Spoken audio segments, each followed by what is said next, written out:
Hi, everyone. Hopefully you're enjoying your lunches right now. We've got a great panel for you, so hope you're excited. My name is Matt Cardoso. I'm a first-year MBA student at MIT Sloan and the student lead for the Poets and Quants panel. And we've got a very distinguished and widely diverse group up here, so we hope you guys are excited to hear what they have to say. First, down on the end, we've got Howard Beck of Bleacher Report, Carl Bialik from 538, Robbie Allen of Automated Insights, recently acquired. We have Peter King of the Monday Morning Quarterback, and we also have Dan Shanoff, who's actually going to moderate for us.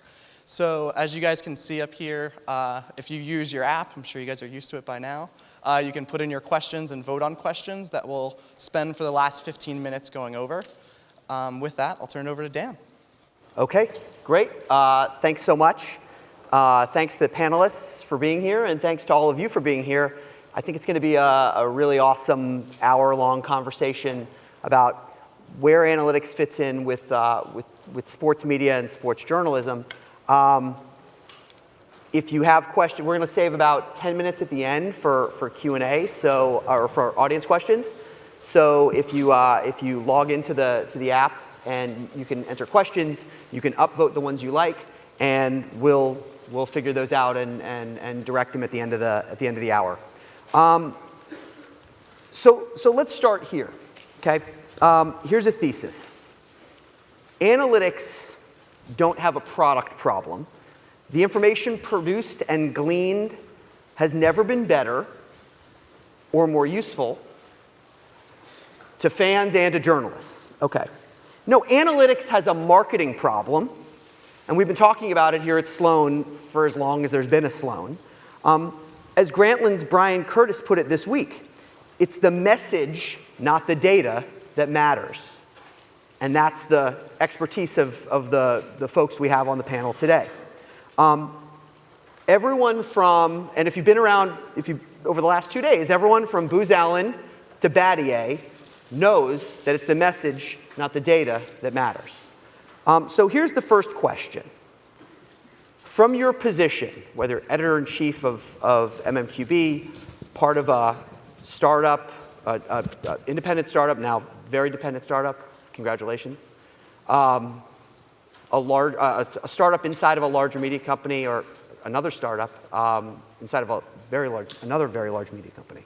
How do you see the media's role and responsibility in elevating and translating and applying analytics?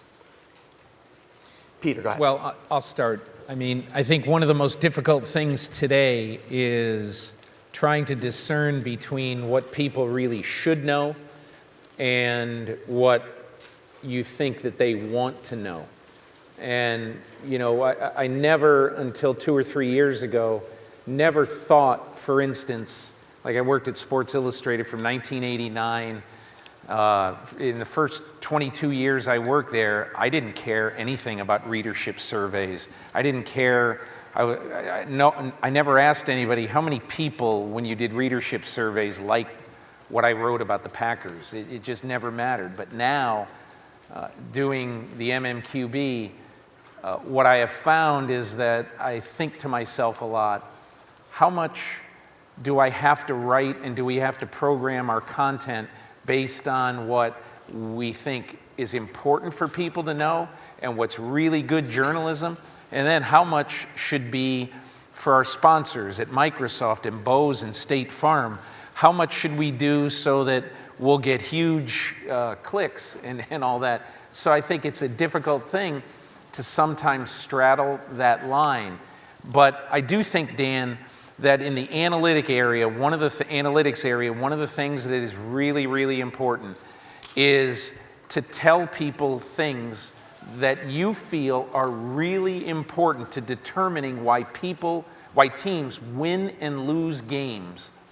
And there are some analytics, companies now that I think can do a very good job of that. And I think it's our responsibility as sort of the gatekeepers of the information to dish out a lot of this information, but You know, as Brian Curtis said, we have to make it palatable so you'll be interested enough to read it and not just get your eyes glazed over because, oh boy, they're talking stats now. It has to be meaningful statistics that you know have something to do with why teams win and lose games. Yeah, I mean, it's not just, I mean, we sometimes have a runaway narrative problem, and the role of analytics can be to support and illuminate the narratives that we are largely qualitatively based. All right, Robbie, your entire business is geared around algorithmically created content.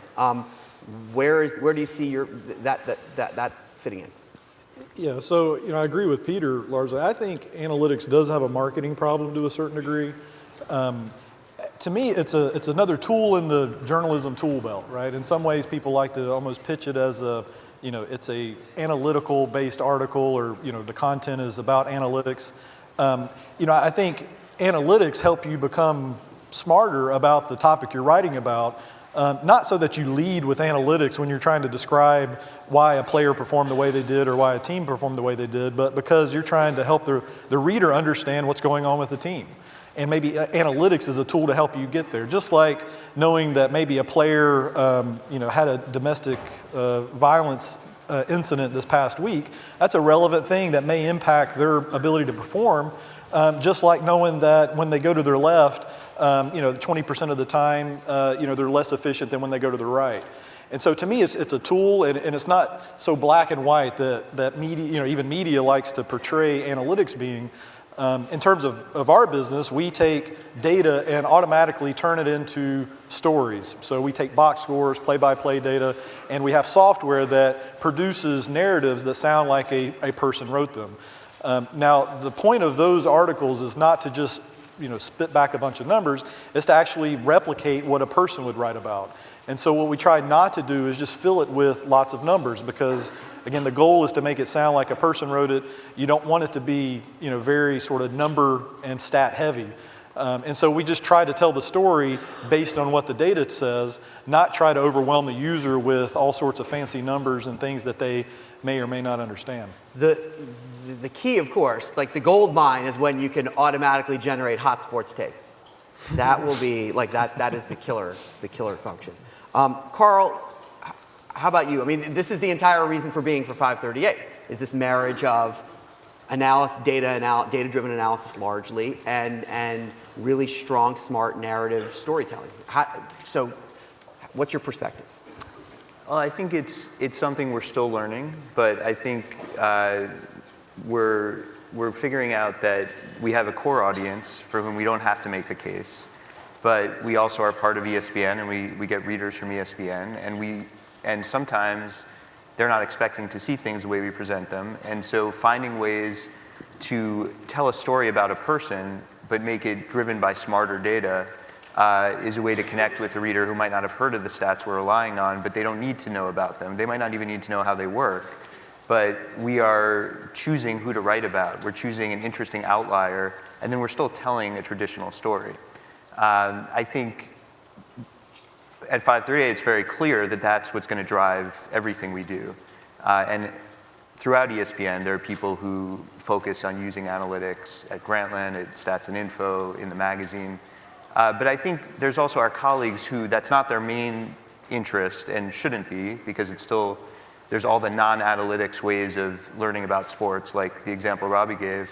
But I think it's important to enlist them as allies to at least understand that maybe some traditional stats they've relied on are not the best ones to use. And so even if they're doing something that doesn't seem analytically driven, like a rumors column or a mock draft, that they can incorporate, instead of, well, this guy is a hot item on the trade market because of his points per game average, use a better stat that takes into account shooting percentage and efficiency and usage. I also think that getting more of those mentions into mainstream, non-analytics driven sports reporting will help all of us, because a lot of this is just repetition and familiarity. I think there's one of the myths the sorts of myths that Howard just busted in a great piece, is that these new stats are necessarily more complex or more opaque. I mean, if you talk about quarterback rating or saves, those are stats that are familiar to people, but if you had never encountered them before, would be very confusing and difficult to untangle. So eventually, as readers get more used to new stats, they will no longer seem like just the province of us and our colleagues, but will be familiar to everyone. Like RBI. Ugh. Exactly.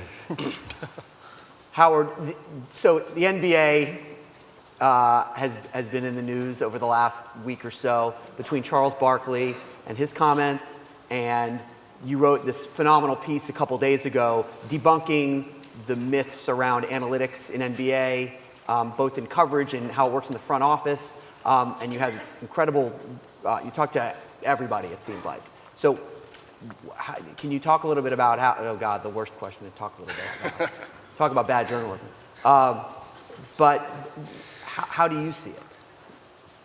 Oh, I would make a distinction, first of all, between when we talk about advanced stats that the teams are using, which is mostly what my story a couple days ago addressed. That's all the impenetrable stuff, the proprietary stuff that none of you will actually explain to us or tell us about because they're guarding it with your lives.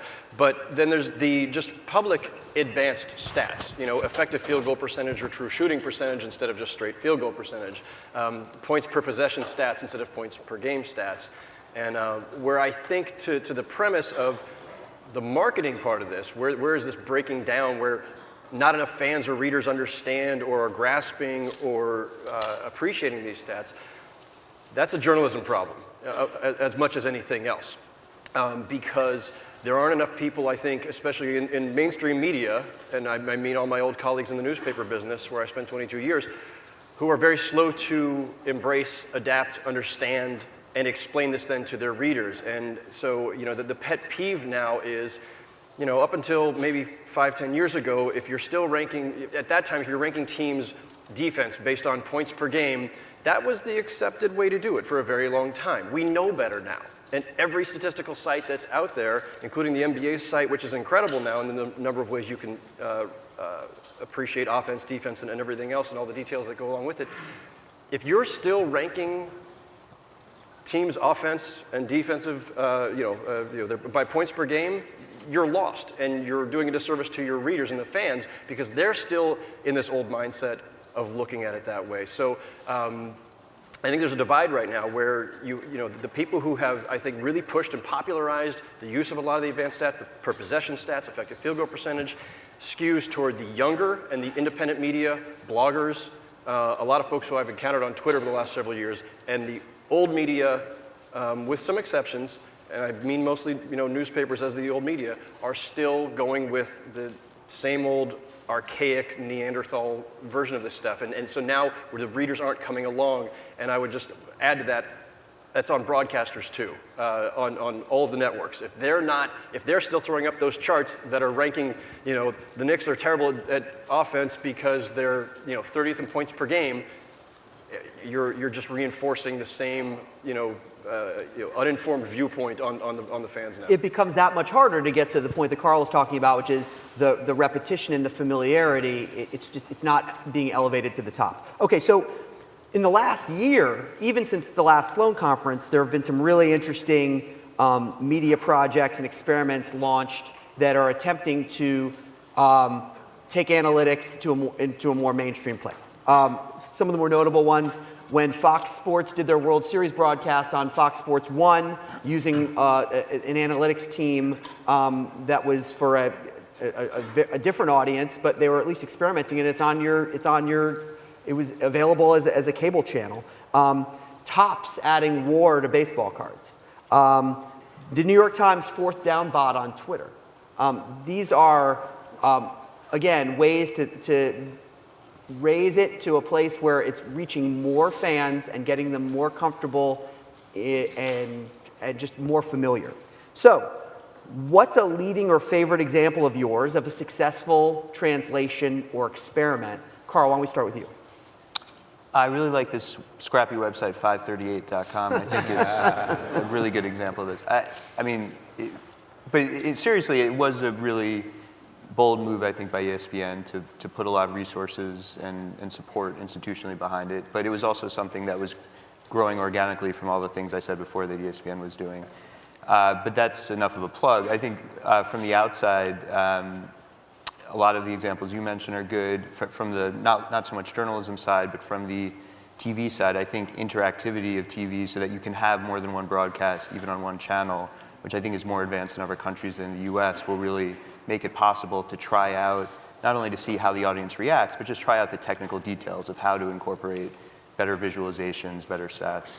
I asked my colleagues at 538 for examples from outside that they really liked, and they pointed to this really great graphic from the New York Times around the fastest 100-meter sprinters. And it was an animation, and it incorporated data, but in a way where you wouldn't notice that's what was happening because it was beautiful and fascinating and insightful. So I think every day on websites there are new experiments in this. Yeah, part of the solution here is translating, again, to this idea of translation, into visuals. I mean, that makes a huge difference. Peter, one of your NBC colleagues, Chris Collinsworth, had one of the more interesting sports business deals of the last year. He became an investor in a company that I think everybody here is familiar with, Pro Football Focus. That to me seems like a pretty fascinating illustration because he incorporates them into the broadcast, right?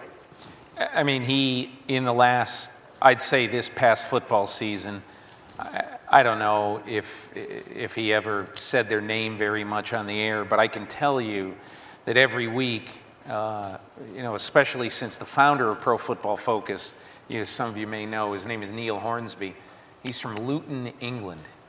He grew up watching Dan Marino in the middle of the night in the Super Bowl, the first time he ever watched a football game, and said, wow, that's cool. And then he would get all these football magazines, and he would see all these stats, and he just totally got into it. But he lived his whole life in England. He's maybe 42, 43 years old. And this past year he moved to Cincinnati because that's where the business is now. Collinsworth lives in Cincinnati, and they're really ramping up this business. They're going to be doing a lot more with this business. One of the things that I think is totally fascinating is just this football season, they started doing, in essence, without publicizing it very much, college football focus.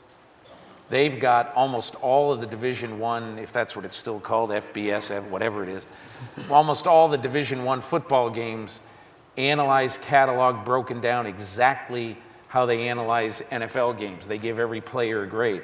It will not be too long in the future where they begin to do high school football focus, which is, you say, my God, that's amazing. Why would they do that? Well, because Nick Saban wants them to do it. And you say to yourself, okay, well, why don't they just rely on these recruiting services who have told Nick Saban for 100 years who the best players are in Lawrenceville, Georgia? Well, because these guys just call somebody a 2-star or a 3-star. But I mean, Pro Football Focus is going to analyze every snap that this kid played in his junior year in high school. Isn't that a little bit better than some guy saying, yeah, Nick, he's a 3-star. I'd go after him if I were you. Oh, okay. So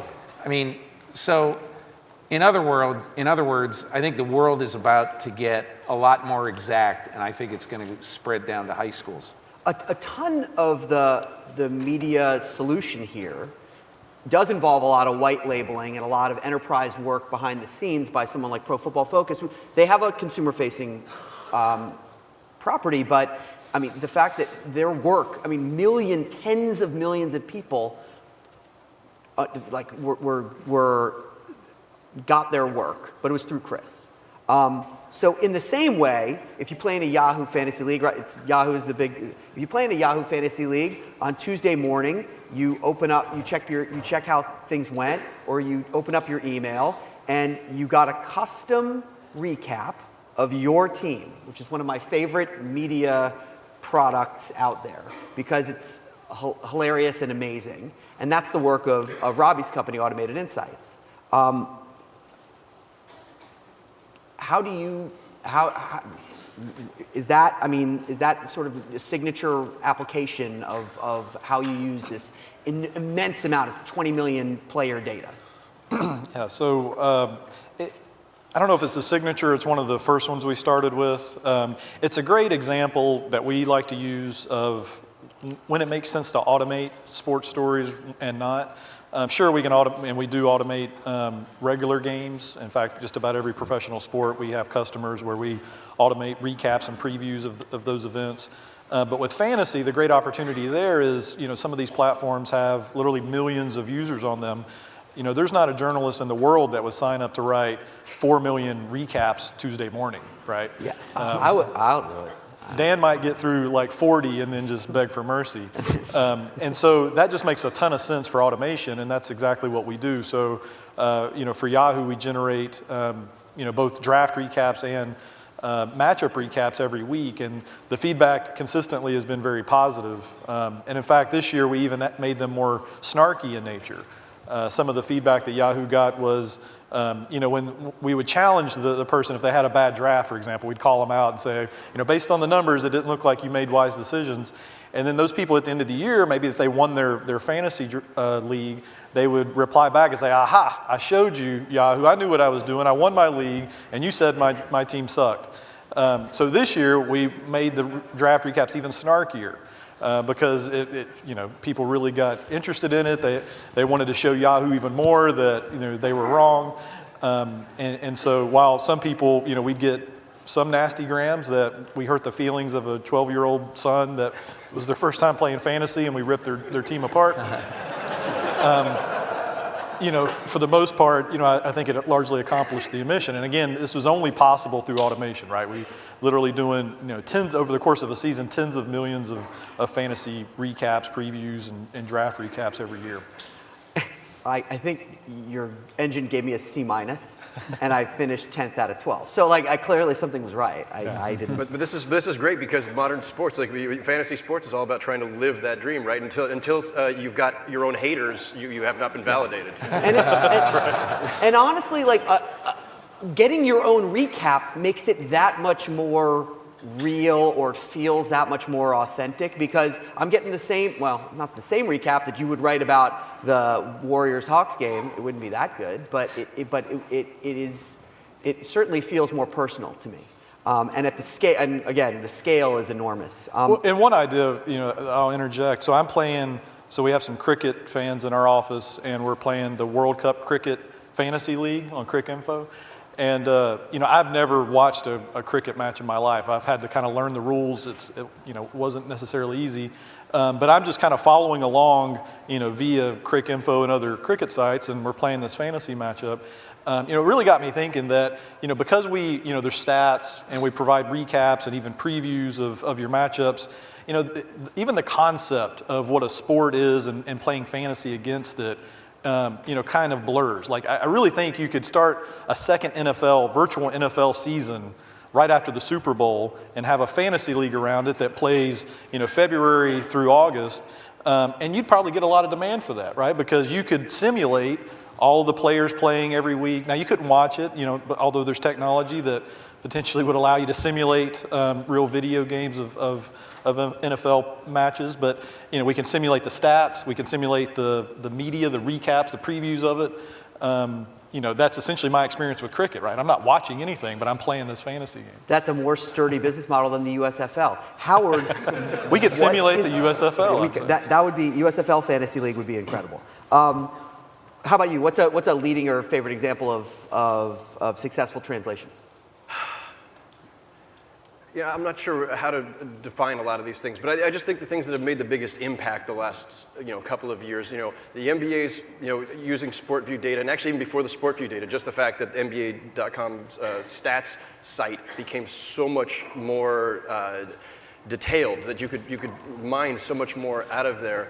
I think ESPN, for basically being, essentially mainstream media, has a much more progressive tack to this. It's not just like the 538 blog, but Grantland hiring Kirk Goldsberry and all of his amazing work, and Zach Lowe at Grantland, and going all the way back to John Hollinger, who I think for a lot of us who were mainstream beat writer types, that was our introduction to these other stats, these other ways of looking at the game. So I just think of this as this long spectrum over the last 10 years of all these different ways in which we're just kind of, here and there being turned on to, okay, here's a different way to look at it. Here's a stat that gives you a little bit more insight.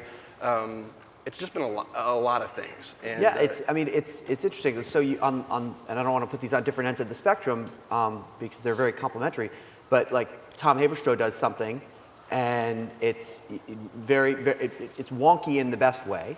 And meanwhile, Pablo Torre does the story on the Sixers, and it's not quantitatively heavy, but it gave it to this point about making what Sam Hinkie is doing more accessible and just understanding the story a lot more goes a long way towards getting people comfortable with this idea of he's not just tanking like that's. But I think one of the things that happens, Dan, is that we all are influenced so heavily by people who we read, we see, we follow, the same way that you guys, in the audience might follow some writers, some people on TV, some analytics people. Like when I was a kid, I grew up in Connecticut. When I was a kid, Peter Gammons was just starting his full-page baseball notes column in the Boston Globe. And I devoured that every week. And I said, boy, if I can't play left field for the Red Sox when I grow up, I want to be Peter Gammons. And I think that you get this thing in your head, Gammons, he's doing it the right way. So my whole life, I sort of thought that I want to be in depth. I want to be, I think that if I cover a sport that people like and I write it in a way that people like it, people are going to consume it. And so that's kind of was the father of Monday Morning Quarterback. But in the same way, now people are hungry for more. They're hungry for more information. They want more depth. And that's why I think today, it's the people who can use analytics really well in their writing. Like I think Bill Barnwell, I devour everything that he writes now. He's really fantastic. And Mike Sando at ESPN.com is really fantastic. There's a lot of people who do a good job using meaningful statistics. ESPN doing a different quarterback rating, than the NFL's passer rating. I think so many of those things have become so valuable and tell me that there is a new frontier and there is a better way to do things. And we're seeing it happen right now. How much leagues and media have a very interesting and complex relationship. Business partners, more recent, the media is the marketing arm. Leagues are media companies themselves. But one of the biggest influences on sports journalism and how it incorporates analytics over the last couple of years has been the leagues taking the lead in terms of releasing really, really amazing data. All 22 footage, SportView, PitchFX. These are all sort of league-led initiatives. How much does that, ultimately, how much does that come into play in terms of the journalism piece, like relying on these? If I can, I don't mean to hog this, but if I can just say about all 22, I think all 22 has made it possible for people who only until this point, until like 2 or 3 years ago, had the option of watching games on tape, games on video, watching the TV copy, to be able to see the end zone and sideline copy of a football game makes it possible, let's say, for Doug Farrar, who works for SI.com, and who watches a lot of tape. Makes it possible for Greg Bedard, who works for the MMQB. Makes it possible for them to go back and to watch any game for the last 3 or 4 years and to be able to see every little thing that a scout sees. And I think it is only a tremendous positive for fandom at large because it allows them to have so many more people, not just the proprietary people, the very few people, the privileged who work for the NFL to be able to see that, but it allows the masses to see it. I got so many fans, when we're talking about football, boy, I love watching the All-22. I feel like a scout. And so I just think that enhances people's love of the game. Carl, how much will PitchFX revolutionize baseball journalism? Well, and all the FX. I mean, Right. it already is doing it, and there's so many questions that you could just speculate on before, or you could do some very limited logging on your own. And with this data, the only question is how do you have the resources to analyze it? It is big data, depending on I how should you know get this, it. Carl, but what is pitch FX? This is actually like tracking the trajectory of using cameras to give you the location of the ball. So instead of just, So you can see where it leaves Madison Bumgarner's hands and how it travels getting to the catcher's glove. And once it's hit, the trajectory of where it's traveling. and where the players are going. And where the players are going Yeah. simultaneously. So, that's just, and it's going to, there's payoffs that are going to come down the road that we can't Isn't even imagine. part of this the whole thing about how now they're able to see and they're able to make a judgment on, hey, even though Jackie Bradley's only hitting .215, he's really valuable because he has saved X number of hits. Absolutely, and if you think about just 10 years ago, people would still look at fielding percentage. Maybe today some people still are looking at fielding percentage, but Yeah. you'd much rather know how many balls they even have a chance to make an error on or make a play on. And now people are figuring out how to use the raw data to answer those questions. I mean, we're still at such an early stage of this. Goldsberry put out the thing a year ago using the SportView data about I forget the stat. What's the stat, Carl? I should know this off the top of my head. It's defensive positioning, and it was sort of like the be-all, end-all stat. The one from this year, Sloan, you're talking about? No, it's from last year. Oh, yes. Either way, yes, thank you. Million lines of code, and it was still very, very dense reading. But that's just sort of the start, right? And at some point, it will get easier to translate, and then hopefully, what we get to is what Howard's talking about, which is stop putting these sort of banal stats on the TV screen and go with something that's a little bit more enlightening.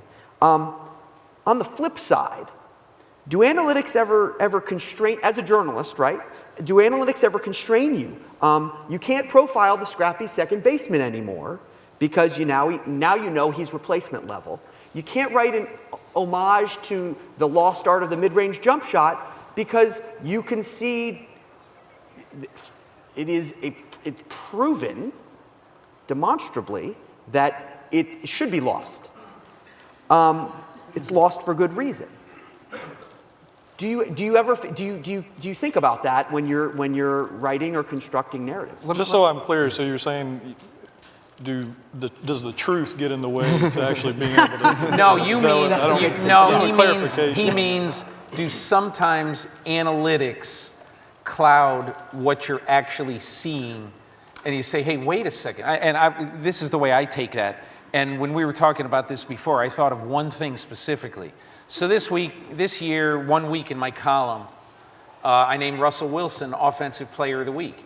It was a week against, I think it was against Denver. And so Russell Wilson had, the game was tied against Denver, and in overtime, Russell Wilson converts 2 third downs with scrambles, and he puts them in position. They make a 13-play, 80-yard drive, something like that. They win in overtime, and he completes 70% of his passes, throws 1 interception, and I thought played a really good game. I watched a lot of game. And the next day, Pro Football Focus, I don't want to say savaged him, but said he played a lousy game. And I said, now, wait a second. I said, do you give the guy any credit for having the instinct and everything to leave the pocket when he's being pressured on 3rd and 4 and to be able to run for 5, 2 3rd and 4s or whatever they was, 2 short conversions in a row, when clearly he wanted to throw the ball. He didn't want to run, but he took off, he made the first down. And so sometimes, I think, and I don't mean this in a really negative way, but sometimes I think, God, did you watch the game? Man, Wilson was fantastic down the stretch. Instincts, everything. And so sometimes I think analytics misses the human element. Not a lot, but I think sometimes analytics misses the human element. As I say, not a lot. I can probably only think of 5 or 6 times all year where I would look at a Pro Football Focus grade on Monday and I would say, they're full of crap. I mean, 99.8% of the time, I'm sure they're right on. I don't watch every Yeah, but you'd still snap the way vote they do. Trout over Cabrera. Yeah, I probably would.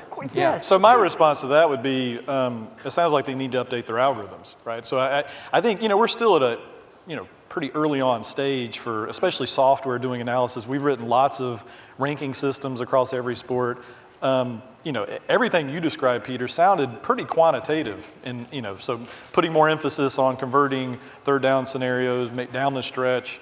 Like I don't have any idea, because I don't know fully about their grading. I don't have any idea if they give Russell Wilson more credit for overtime. If you don't convert right here, you give the ball back to Peyton Manning at his 40, and all he's got to do is go 60 yards to win a game. I mean, that was a big conversion early on. But again, that's one example. So it's it is absolutely not an attack on them at all. It's just to say, I don't think it's perfect. Carl, there's an enormous, and it's been around for a while since the advent of Slate, but there's an enormous journalism category of immediate narrative comes out backed by very little beyond qualitative observation, followed by, well, wait a second. We dove in, and what you thought is either partially wrong or you have it backwards, which is a classic Slate pitch. We're going to have to ask Carl about the Pete Carroll call. Well, that's. Can we ask you about the Pete Carroll call? I'll tell you what I read on the website. My colleague Ben Morris dug into the numbers What and did he said say? It was a good call for I a thought lot he of would, complicated game theory reasons having to do with having more options later. My quibble with the call was more the type of pass than that it was a pass. That's absolutely right. He should have thrown a fade into the corner rather than throw into traffic. Okay, so by the way, can we just not have thrown the ball? Or Like, I just think not it's have thrown the Russell ball. Wilson, it's not Give it Pete to Carroll. Marshawn for crying out loud. Can we all stipulate that this? I mean, what we just experienced in the last, that in that Super Bowl play was like the uber it's like the alpha and omega of this entire conversation, because the first reaction minutes, is 10 what an minutes, idiot Pete Carroll is. I go back to my but Twitter you're history. It was like absolutely worst right. There call is- ever. But I mean, and there was probably 6 to 12 hours of that before people like Brian Burke sort of chirped up on Twitter, and I don't know if Brian's in here, but it was like, wasn't that bad? Like it's probably right. I mean, it's probably, everything says it's right. And then the next day you had the more longer form, 300, 400 words about, no, all of you people screaming, you're wrong. Like this was okay.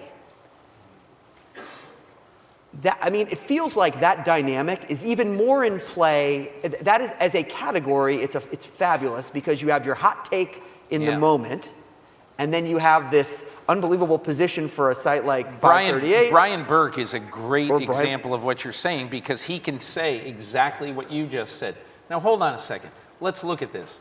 It appeared to be a really dumb call. I still think it was a dumb call. But I understand why Pete Carroll did what he did. The one thing I would say, and I don't mean to take this up just with this call, I think everybody misses one thing with that call, and that is everybody thinks that, well, if you run it on first down, you might only get one more play after you call the timeout. That's not true. You're going to run on first down, you're going to fail, and you're going to have 20 or 21 seconds to go, and you call the timeout, and you easily would have time for 2 plays in the last 20 seconds. You could throw on the first one, run on the next one. But be that as it may, you're right about Brian Burke, you're right about your guy Ben, because I do think there's definitely 2 sides to Carl, the story. how much of 538 is, now hold on a second, let's just take a breath here and like your natural intuition, honed after years of looking at terrible counting stats, is probably wrong. Or at least, wouldn't you be better served if you just knew a little bit more? How much of that is part of the ethos of the site, if not the mission? It's definitely a big part of it, not just in sports, but in other categories. But I think sometimes you find out that the intuition is right or knows things. Peter mentions his example with Russell Wilson. I think sometimes there are things that analytics doesn't capture or maybe can never capture. And sometimes it's just a problem of what analytics we have now. So in his example, if Peter sat down with someone who could create an algorithm that would capture what Peter thinks represents like the best player that week, you might actually, that's just a different analysis. It's still analysis. Your analysis maybe didn't feel like analytics, but you were doing analytics basically. You just were emphasizing different priorities of what made the best player that week. I would just say that the value of all this is that we still may not have, no one's going to agree on what the quote-unquote right answer was, but the debate is a more informed debate. And I don't care whether... That's right, it's a more informed debate. If the, what you would call the hot take, which is like this terrible pejorative we now have, but whether it was the instant reaction that went one way, and then the more thoughtful 12-hour later, in-depth, analytically based counterintuitive or counter argument comes, we may not be any closer to the truth, if there's an objective truth there, but we've got a much more interesting and much more substantive debate than we could have had before all of this information was available. So that's the important. Should we want our TV analysts, newspaper and website pundits, talk radio DJs to be more facile with Yes. analytics? Yes. Or Yes. do we need to set up this sort of like constructed thing where you have sort of blah, like this sort of like this. I always hate marvel, stats, and then you bring in the smart person. I who's like, always you're wrong. I always marvel at the talk show host or the columnist who could have a really strong opinion like 5 or 6 days a week. How is that possible? Really, how is it possible to get up, spitfire, Chris Russoing, on 5 topics a week. In 5 different sports. In 5 different sports, or maybe even 5 topics a day when it's with Does Chris anyone Russo. remember the Daily Quickie? Come on. And to me, I mean, I really try to see every side to a story as often as, as much as I can.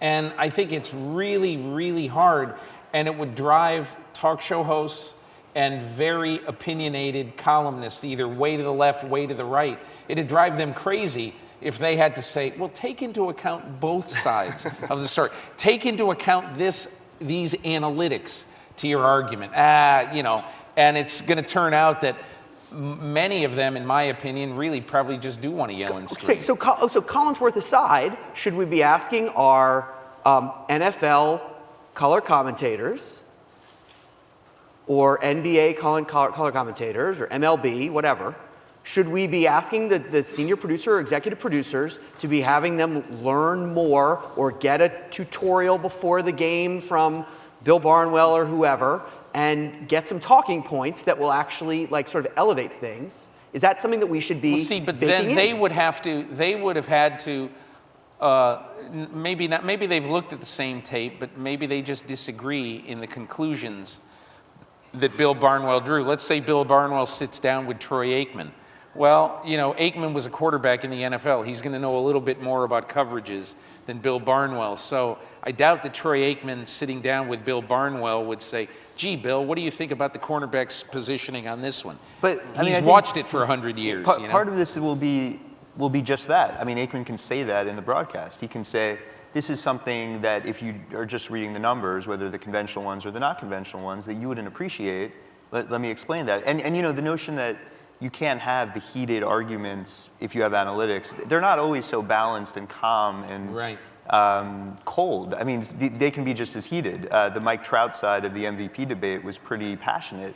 Yeah. So you can have 5 opinions a week or a day as a talk show host that are informed by a set of numbers. You may choose the ones that back your opinion. We have a lot of different analytical Isn't that stats. actually what happens in Washington right now? Often. They can listen to whatever they want, but at the end of the day, they're going to believe what they believed 10 minutes ago. But somebody needs to be at least. I mean, how often are you listening to an NFL broadcast and you can go to Twitter and sort of get a cathartic experience about this?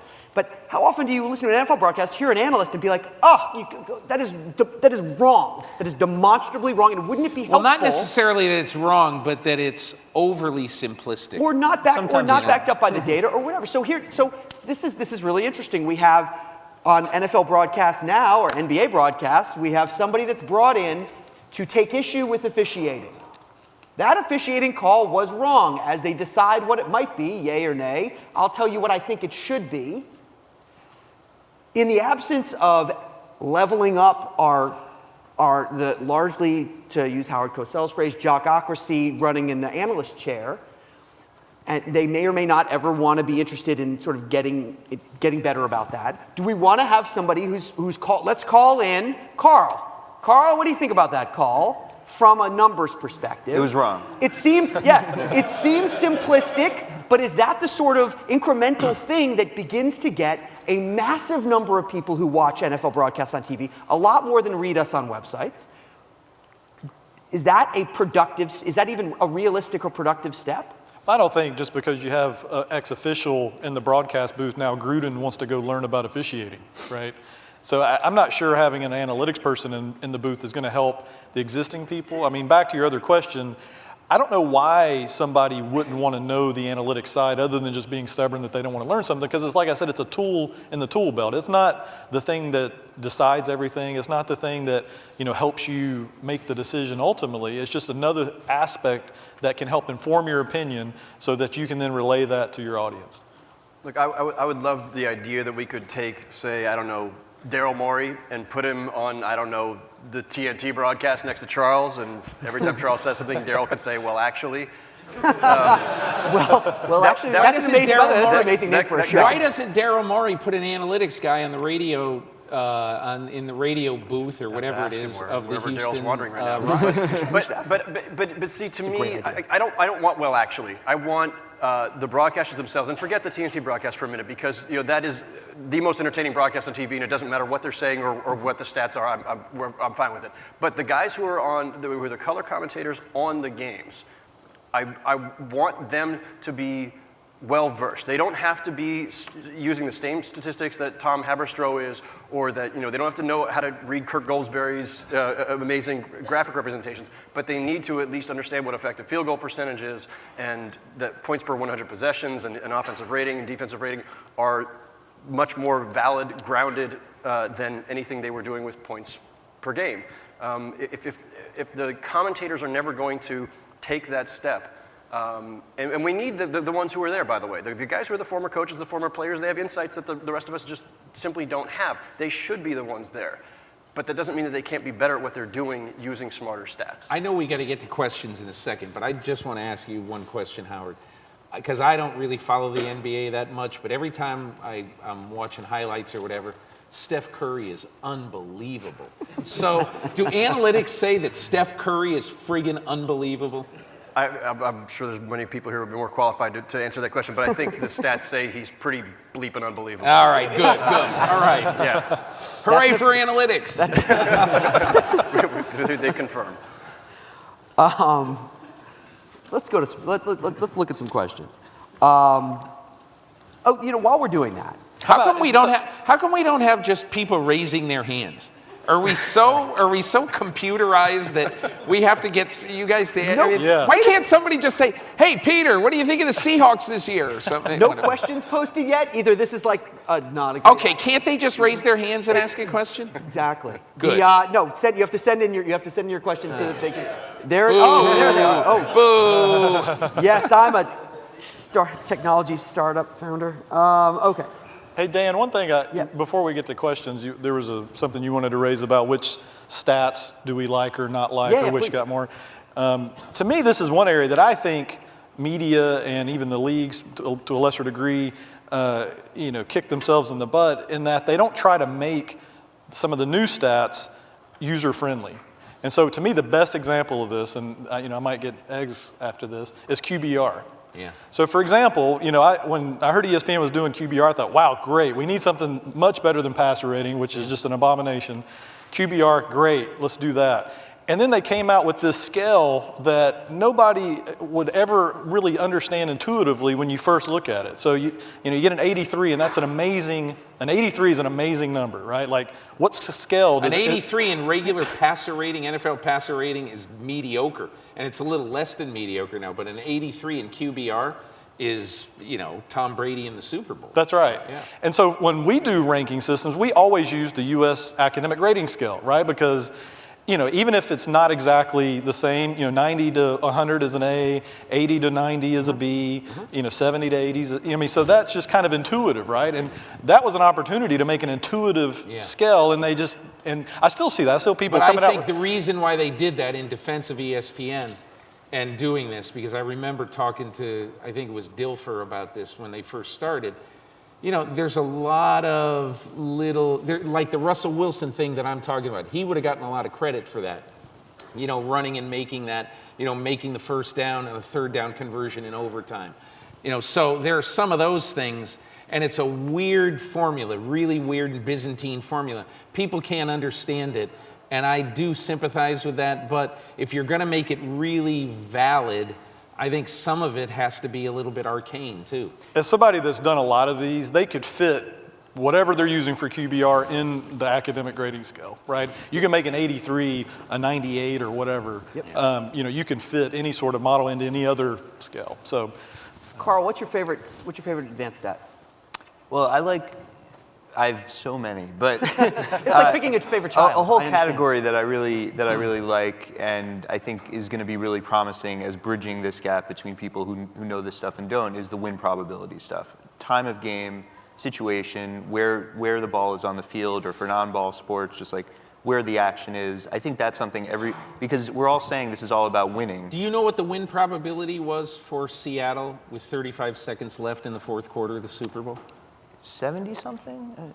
That's all? I don't know. Anybody know? I saw it, but They're I at don't the remember 1 yard line. Anybody It's second and goal from the 1. Wow. In the 90s. I bet it would have to be in the 90s. In the 90s. Yeah, it would be. 97% Oh, I is just the reversed the highest numbers. bid on the floor. All right, what do we got? That's amazing. Oh, yeah, let's go. Okay. How can aspiring journalists distinguish themselves using analytics? Use them well. Use them well. Use them responsibly.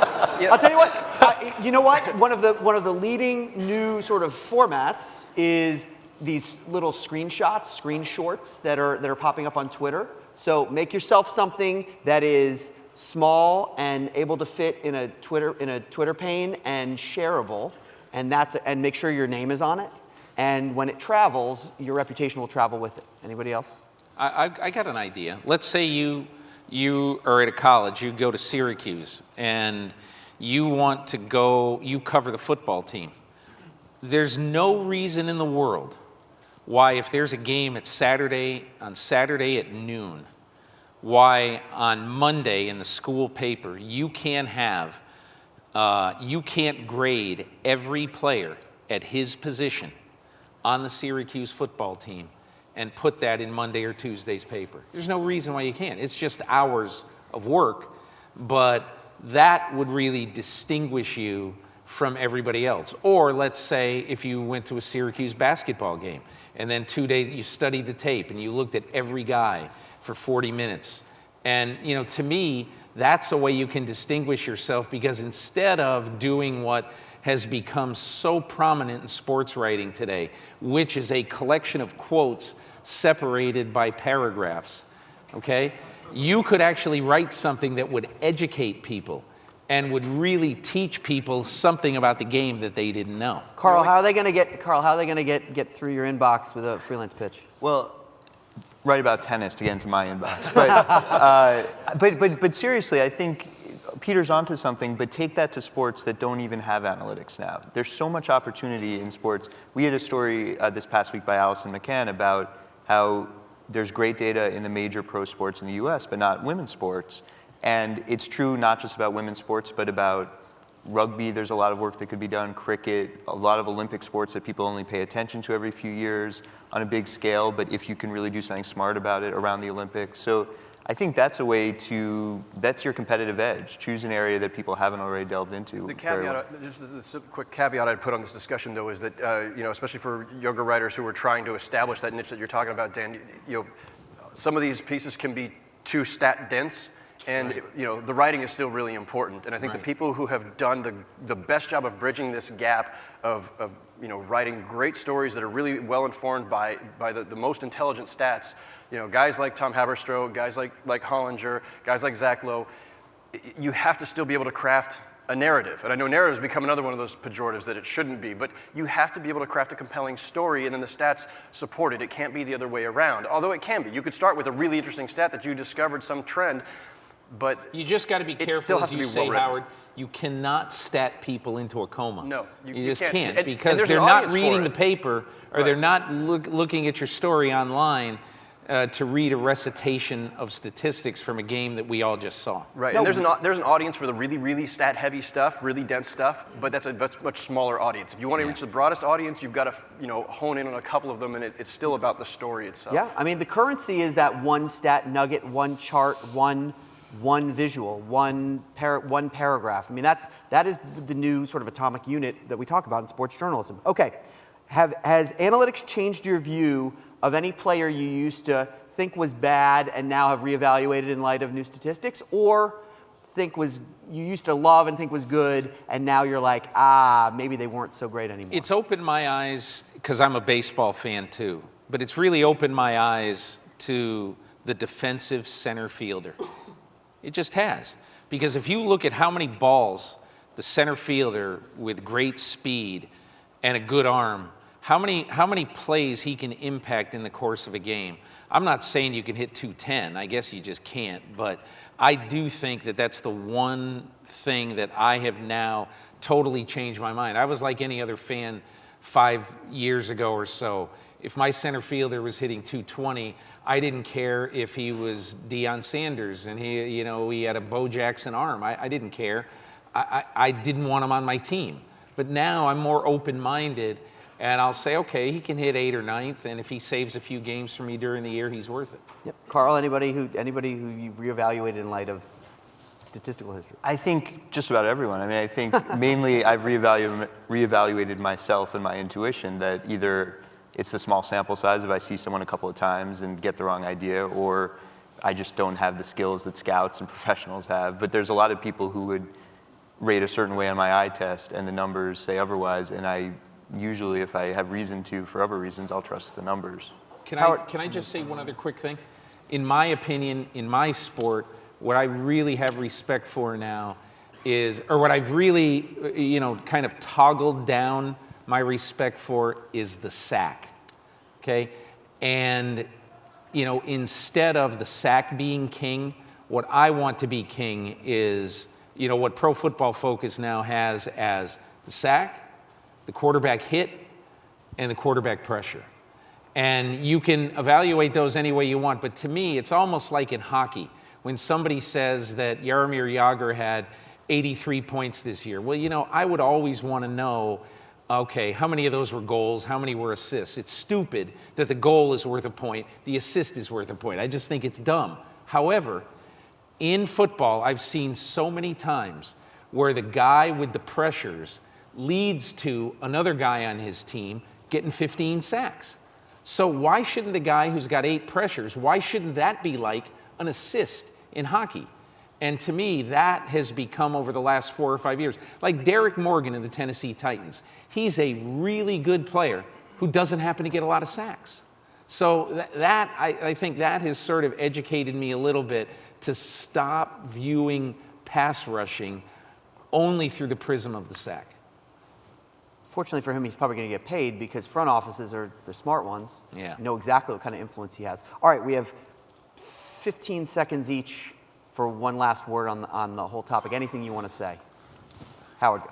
No, I'm good, but to your last point real quick, I think actually in basketball, we now know that if intuitively we thought that certain people who were like volume scorers, volume shooters in the past, we now have all the stats to prove how inefficient they were, Allen Iverson. Carl. I just think reiterating what Robbie and others have said, that this is just another tool, and if we want to be reality-based sports writers, we should use whatever tools give us the best picture of reality, and analytics is one of them. Reality-based sports media, yes. Robbie. And I'll reiterate something Carl said, that if you're looking to get into this business as a company that automates 1 billion stories a year, a good portion of those are sports stories, I wouldn't focus on the sports that are already well covered. There's already lots of analytics. Software is going to continue to do more and more in that area. Focus on the sports that aren't covered today, of which there are a lot. Those are the areas that are just ripe for all sorts of innovation and analytics that have largely been untouched. Peter, last word. 4 words: have an open mind. I mean, those of you who are starting to work in the business now, there were no analytics in 1980 when I got a job at the Cincinnati Enquirer covering Xavier University basketball. I went and covered the game. I watched the game. At the end of the game, I talked to the coach. I talked to 2 players. I wrote a story. Okay, I played basketball, so I know the rules of basketball, but now there's so many tools at your disposal. Use them. That goes whether you're at the beginning of your career, at the bottom of an organization, to the top, you're the top editor at the most popular newspaper, website, television station. Have an open mind. We can elevate the discussion for all fans everywhere. Thank you to our panel. Thank you for everyone here for your attention. And thanks a lot to Sloan. Way to go, Dan.